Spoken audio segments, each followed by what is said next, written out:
Mapapawaw ang sarap ka talaga sa putong bigas na ito gamit ang rice flour. Malambot, malinamnam at napakasarap. Unang beses ko ang gumawa nito pero grabe ang saya ko dahil nakuha ko agad ang napakagandang outcome. Kung gusto mo ng ganitong klase ng puto, tapusin mo ang video na to hanggang dulo. So, ang unang gagawin natin ay i-check muna natin itong ating instant yeast para malaman natin kung ito ay hindi pa singaw or hindi pa siya expired. So, pagsamahin lang natin ang isang kutsarang asukal, isang kutsarang yeast, 1/4 cup ng warm water. Takpan at i-check natin ito ng after 10 to 12 minutes. So, ayan, after 12 minutes, eto na siya. So, ayan, kung napapansin nyo, umalsa siya at may bula-bula. So, ibig sabihin ay okay na okay yan. At kung maaamoy nyo ay medyo maasim. Ito nga pala yung gamit ko na rice flour. So, ang brand niya ay Arawan. Nagustuhan ko nga siya dahil maganda ang outcome ng aking puto.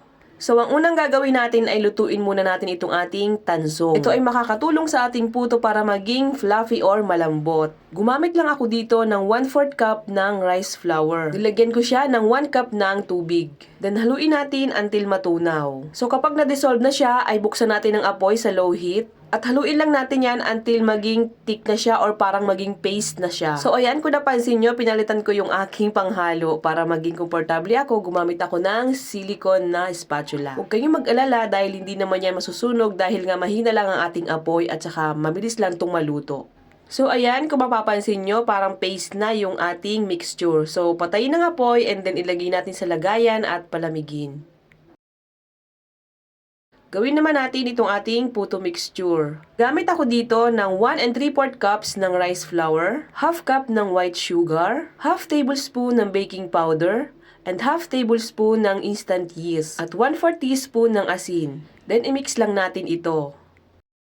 Then, add tayo dito ng 1 1/4 cups ng coconut milk. So, bali, ang ginamit ko dito ay 3/4 cup ng unang piga ng gata, and then half cup ng pangalawang gata. Tapos, haluin natin until mag-well combined. At kapag malamig na ang ating tansong mixture, ay ilagay natin ito ng paunti-unti.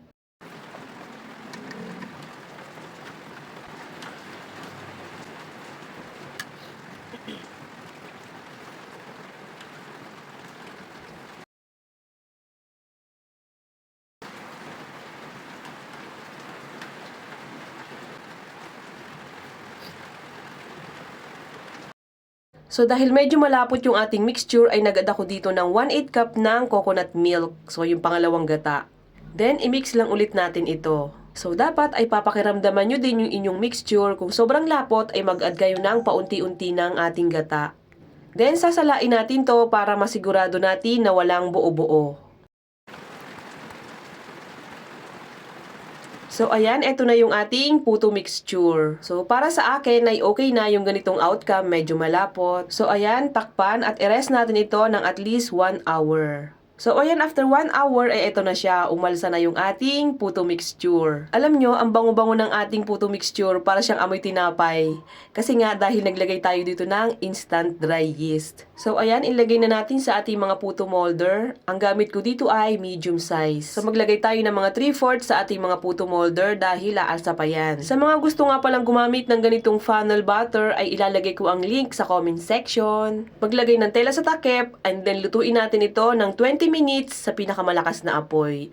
At ayan, after 20 minutes, eto na yung ating puto. So, grabe, ang bango niya, guys. Saktong-sakto lang yung putok ng ating puto. So, ayan, kahit medyo mainit-init pa, ilagay na natin sa ating bilao. So, ayan, napakadaling i-unmold ng ating puto, kaya dapat kahit mainit-init pa, ay tanggalin na natin para mabilis siyang matanggal.